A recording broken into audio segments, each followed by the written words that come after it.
You're watching special coverage of Nigeria's 2023 presidential election here on Arise News. I'm Charles Aniegolu. I am Adesua Omorwan.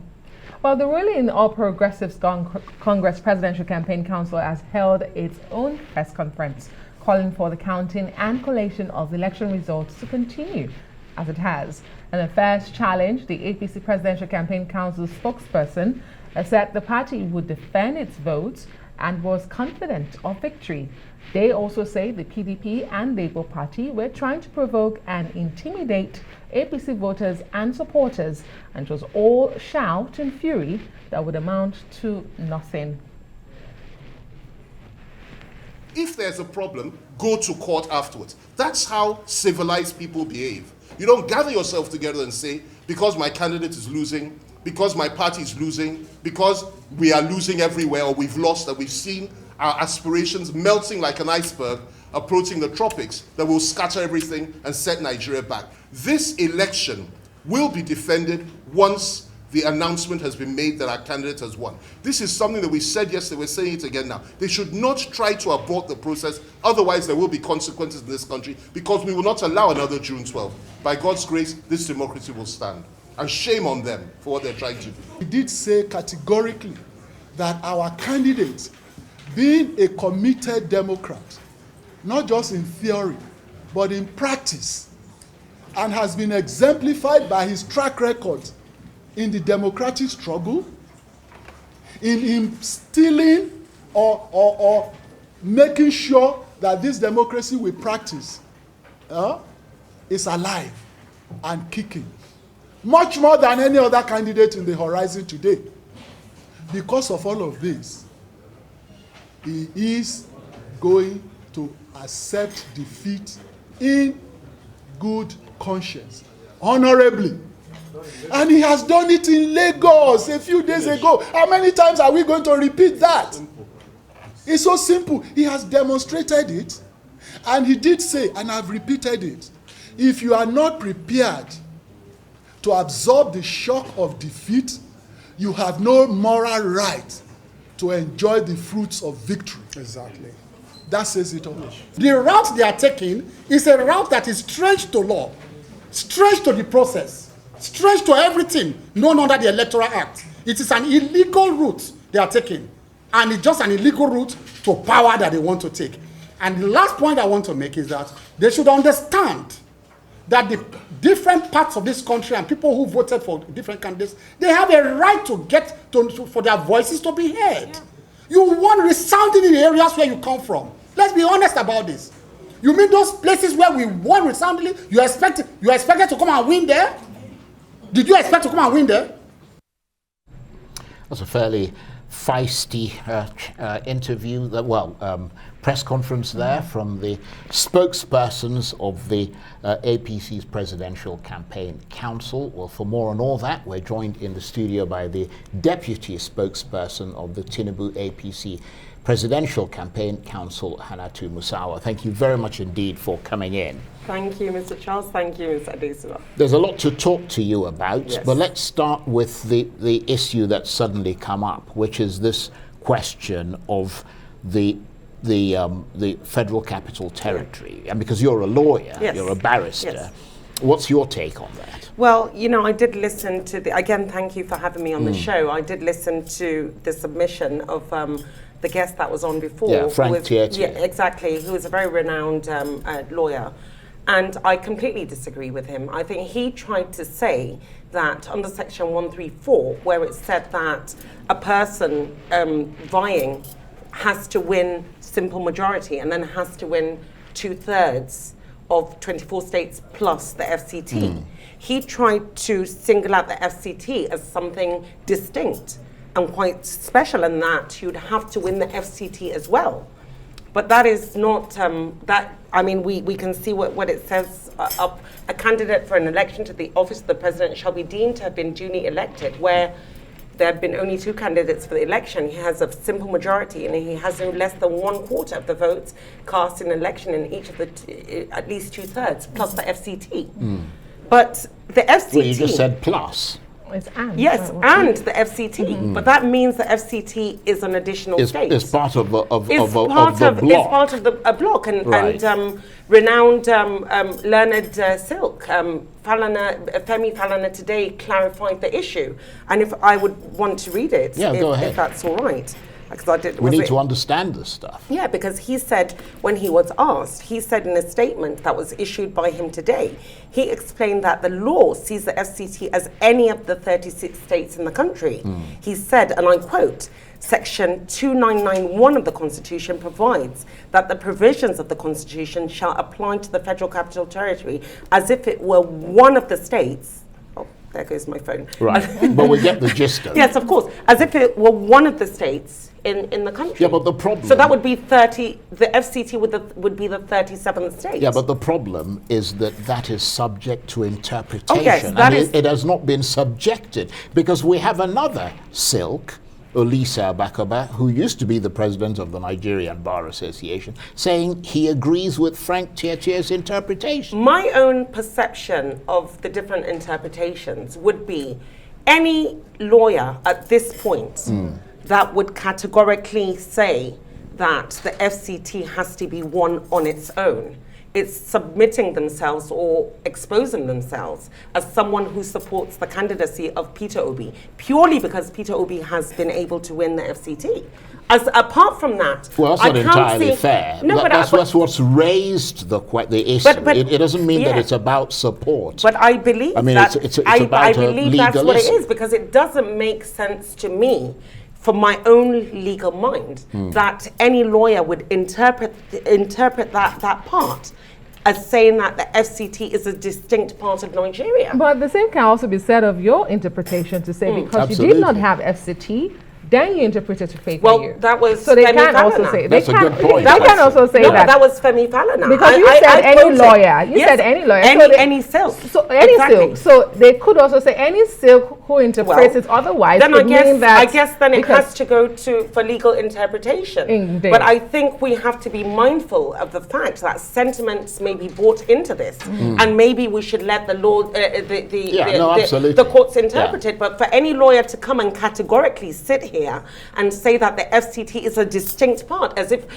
it's not an equal part of Nigeria, So if that to me is sounds outrageous. To be honest. So if we have, what you're saying is now that we should have been treating the FCT as a state all along. Yes. But nothing in the FCT suggests that it's a state. It doesn't have local government areas. It has area councils. It doesn't have a governor. So that makes it distinct. So it does make it distinct. But that also doesn't mean that the FCT is distinct to the point that it would be the one place. It would be a separate that would entity. be able to determine Right. who wins. In a situation where you have a candidate that didn't win any state and then was able to win the FCT, to me that does not make sense. It's not equal.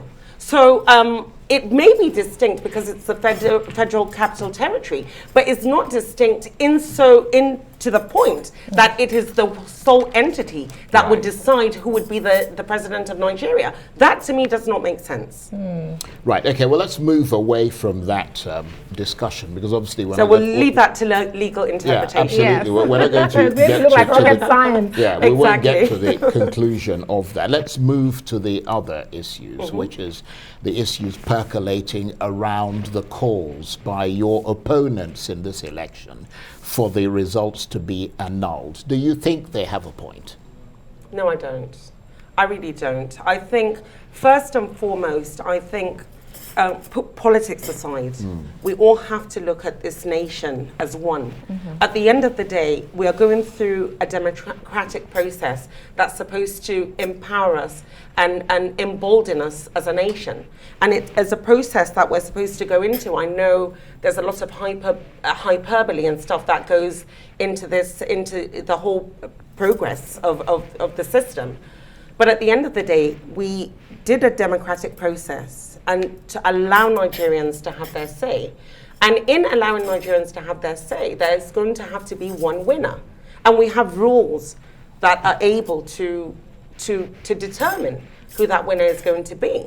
But at the end of the day, we need to look beyond these politics. We need to, whatever we do, whatever we say, we need to understand that we need to allow this country to be united after whatever we've gone through. There's bound to be one winner. And I can tell you at the beginning of, after the election, I didn't think we were going to win. There was a time that it looked as if APC was not going to win. And I understand that when you become so invested in your candidates and your party, it becomes a very emotional sort of exercise for everyone. So everyone wants their candidate to win. But at the end of the day, someone is going to have to win. And it is the person that's going to have to win is the person who the law prescribes is going to win. And unfortunately for the opposition, unfortunately for Asiwaju Bola Ahmed Tinubu and the APC, it looks as if it's going to be Asiwaju Bola Ahmed Tinubu. And I think, honestly, we should take this in good stride, and we should be able to look beyond some of these rhetoric that is being put up at this point. Yeah, but it's really heating up the policy. Is it rhetoric, or is there, because I mean, ultimately what we're looking for is democratic progress, Exactly. but elections that are free and fair. I mean, would it be erroneous to try and pretend that there are no issues with INEC and the way that they ran this election, No, but in the same way that it would be ridiculous to suggest that the technology that was used to run this election didn't have a problem, because Listen, it clearly did. There really is no perfect electoral process, even in America, even in the most developed democracies. So definitely there was some issues with this particular election, but not to the point that it went to the core of determining whether this election was not fair. I think this, to me, I believe this was the freest and fairest election. The fact that you had strongholds of the ruling party that was completely decimated by the opposition party and even by a third force, and you had sitting governors that were completely disbanded. You look at my state of Katsina, I was not expecting Katsina to lose to PDP. We lost by 6,000 votes. That was devastating for me. I mean, at a point, I had to take time out and go and watch section 6 of The Walking Dead because I was, the anxiety was such. But I tell you, but at the end of the day, you know, the fact that this election has brought out so many different surprises, I think that in itself should tell Nigerians that this was a very democratic process. You have a ruling party that was literally struggling. But for the fact that the PDP couldn't get its act right and the Labour Party completely cannibalized its base, we would have really been in trouble. So this was a very, very fair process. And before the election took place, it was the opposition that was very happy with the policy, the Naira redesign policy, the bad implementation of which really affected us in a negative way. And everybody was hailing this, saying that, oh, we're now going to have a free process because there's not going to be vote buying. And then when the results started coming out, when the result of Lagos came and we lost Lagos, I did not hear anyone in the opposition party complain and ask for a rerun. They didn't. But it was not until it was becoming very clear that the APC was going to coast to victory. Then you started seeing all this, you know, walkouts and, you know, huffing and puffing. Well, we still have a couple of more states. And tiaras. We still have a couple of more states to be announced, but you do sound confident that you're coasting victory. Yeah, absolutely. But just to point out that the opposition don't care about the states they've won or the ones they've lost. They're saying cancel the entire process, including Lagos, which was a major upset in Nigerian politics. And the FCT, And the which has FCT, become that's controversial. and possibly, but No, also no, that's you're not going what to they're respond to saying, that. though. That's what they're saying. They're asking for a total cancellation Now of the they're polls. saying that. Initially, when the results came out and the FCT in Lagos was lost to the Labour Party and Katsina was lost to the PDP, nobody said anything about cancelling the results. It was only after. It's very convenient for them now to speak about. What is the APC afraid of? Should we have this whole process done all over again? After all, APC they are is not coasting to afraid. victory. No. So why are you so against cancellation? I just want to know what the concerns are. Okay, first of all, why should we cancel an election that was done? There are many people, we do understand if there are some irregularities. The people who have a complaint have a proper channel to be able to take those complaints. You talked about rules earlier, Right. But Can I just finish? You will finish okay. because this Okay. points to the fact you're making. There are rules that guide this whole process, and you Yes. talked about earlier, and they are saying that the law that guides the process has been jettisoned. So, if it has been jettisoned, why are we going ahead? That's what they're saying. Well, the law that guides, if they feel that way, then they have a proper channel to be able to Yeah, but present the that. issue here is that you're going... In the tribunal. The issue is that you're proceeding with the not you, but the INEC is proceeding with the announcement of the results. And the big fear is that once the results are announced, it becomes very difficult to retract. But INEC is some of doing that. what it's supposed to do. Yeah, but the INEC didn't do what it was supposed Well, to it- do when it was supposed to Upload the Well, results. no, the hang thing on a minute. Hang on a minute. in order to give at the polling confidence to at the- the to- polling to the unit, voters. there was a returning officer at the polling unit, right? Yeah. That didn't reject the process then. It now went to the ward. They didn't reject the process then. They had an opportunity to do it. It goes to the local government. Nobody said anything. It went to the state. They didn't say anything. At every single level, there's a presiding officer that is supposed to, if there's some irregularity, that's supposed to You raise mean an a agent concern. of the An party. agent, Right. exactly. But it wasn't raised then. It No, was no, not no, until, hold on. Well, my point yeah. is, it wasn't raised then because it looked it as was. if, no, but it wasn't. They said well, the let's results be- were not uploaded Was to it- IREV. Political parties raised that even on the day of election, Yeah. The fact- February 25th, that the no, results were not being a lot of uploaded. people, a lot of members, voters raised that same. They was not being I mean, it was uploaded. like a citizen. No, I don't.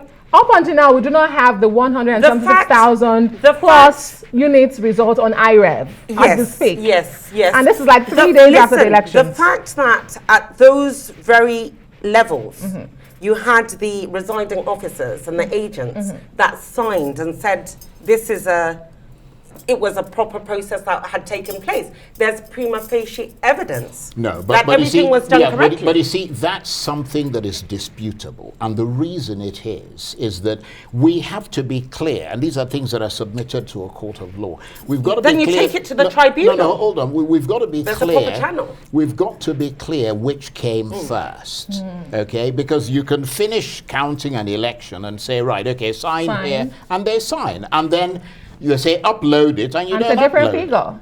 Then they Do- should do you have understand what I'm raised. saying? They should have raised. Yeah, well, they clearly have. Well, they That's what hadn't. this whole issue No, is well, they about. hadn't, because if they had, they wouldn't have transferred the results to the next level. No, well- Up to the state level, up to No, now National. to the national Hannatu, level. I think the issue is that when you come to the national level, that's where the issue of the upload was really most prominent, because people are coming there. I mean, everything is supposed to be uploaded and people are seeing it. What's the most reasonable place to make your argument In the tribunal. about the upload? In the tribunal. It's at that place No, to it say you're isn't, not because getting it is right. not you see, as the residing officer, the chairman, his position at this point is to receive the results and to announce. The opposition has not even allowed him to finish receiving and announcing the results. Because he's not following the procedure, according to them. He's not following the rules. According to them, then they take that to the tribunal, because obviously he is following the rules. That's why he's carrying on with the process. No, but the problem with it, I mean, I'm not a spokesperson for the opposition. Well, I hope not. I should hope not, But because you are. half You're a spokesperson. half the media seems to be a spokesperson specifically to the Labour Party. We're and this is- interested in propriety. Right. That's the whole point Yes. of this. And we are representatives of the people. That's what we're here to do. So the bottom line is that... which is what we are as well. Well- We're represented because we are representing people. Well, you're party. involved in partisan and there are politics, people which we that are are not. part of. That's the difference. I mean, should hope not, because you see. Well, you are partisan, and we're not.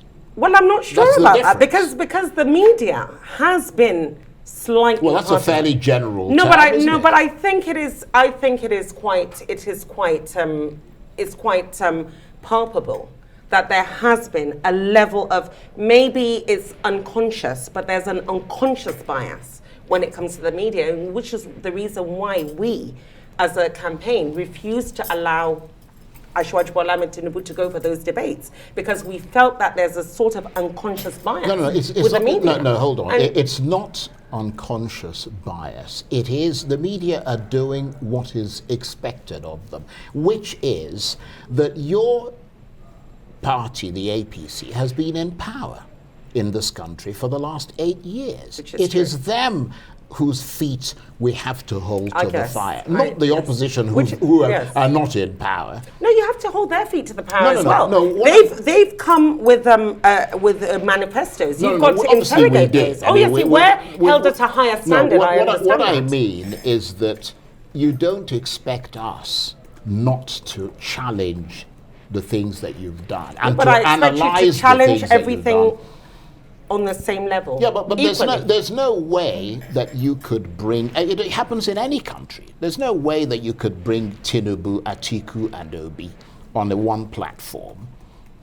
And obviously the questions they're going to turn to Tinubu and say, you're from the ruling APC party. Yeah, but he's not You Buhari. ran this country Tinubu for the last 8 years. Tinubu isn't Buhari. On what basis should we vote for you? But there's a difference. There's a clear difference you can see, even with the Naira policy. That wasn't part of it's not part of our manifesto. So there's a clear difference. And I really expected that the media was going to treat our principle the same as the other principles. But you just said here, the opposition, but that was not our experience. But that wasn't the fault of the media. You just said here that you shielded him from the media. No, no. That's I didn't say we shielded him from the media. I said we shielded him from the debates. And it's a general, because he still do you think you did him some disservice? Because a lot of people will say because he did not appear at those debates or whatever they were to talk to the people one-on-one, he lost an opportunity. It was a lost opportunity. Well, evidently not. If going by the results of the evidently not going by the results of the election, it seems a lot of people still bought into this vision that Ashwaju Bola Ahmed Tinubu had, despite the fact he didn't go for the debate. That's great. But you're also trying to dissociate Bola Tinubu from the president, which we've had. They are one and the same. They've known each other for 20 years. They are friends. The president, flashed his ballot paper to show he voted for Tinubu, but here you are dissociating him from. Well, they're not the same. Bola Ahmed Tinubu is a Yoruba man from Lagos, and Muhammadu Buhari is a Fulani man from Katsina. Of the same APC, and Atiku Abubakar is a Fulani man from the north. So obviously they're not obviously the same. You sounded like he will upturn all of the policies of the last 8 years. Should he become president? No, what we will do is we will consolidate on the areas that he's been able to be successful, and in the areas that we've had challenges, Bola Ahmed Tinubu will bring different programs. Right. Okay. Well, you haven't won yet. Yeah. So we're let's not talk as if you've won, because technically we're not supposed to do that. Yes, but until you're officially declared the winner. But let's move to the things that have been happening in the last sort of 48 hours or so. I mean, there's been an extraordinary back and forth between the APC Presidential Campaign Council and the opposition. I mean, that's partly what we were talking about here. And there is concern that things are getting more heated and more inflamed. I mean, you have to admit that your news conference this afternoon, you were there, because I saw you on the telly. Yes, I was. Although some would argue that you were a moderating voice. But it was just very, very fiery and almost frightening to some extent. I mean, how much does that worry you, and do you see an end in sight? And I'm not saying that it's just you. I'm saying the rhetoric getting more heated on both sides. I think what is more worrying, is the actions of the PDP and the Labour Party and the other party the third party that did their press conference, and the behaviour of some of the agents of the PDP in the Collation Centre. I think that's more worrying. But what is even more worrying is the letter that the former president Olusegun Obasanjo wrote. I mean, that's very worrying, because it's almost calling for an insurrection. That's what it seems to me. No, that's not what he's calling. No, but that's what it seems. Yeah, but that's the wrong interpretation. No, but it isn't, though, Mr. Charles. It's no different to what President Trump did when he lost his election. And I say this with utmost respect and appreciation for all that Olusegun Obasanjo, the service he's given this country. But for him to come out at this point and heat the polity by writing a letter to suggest that to truncate the democracy, I think it's very irresponsible. But it's you see again, and that is more frightening than the press but we conference go that we back had. to the point that you made earlier, and I think Adesua also made, which is the question of which bit of this do you consider to be more democratic? Because for somebody to call for respect for the votes of people, lots of people were disenfranchised. That's a fact.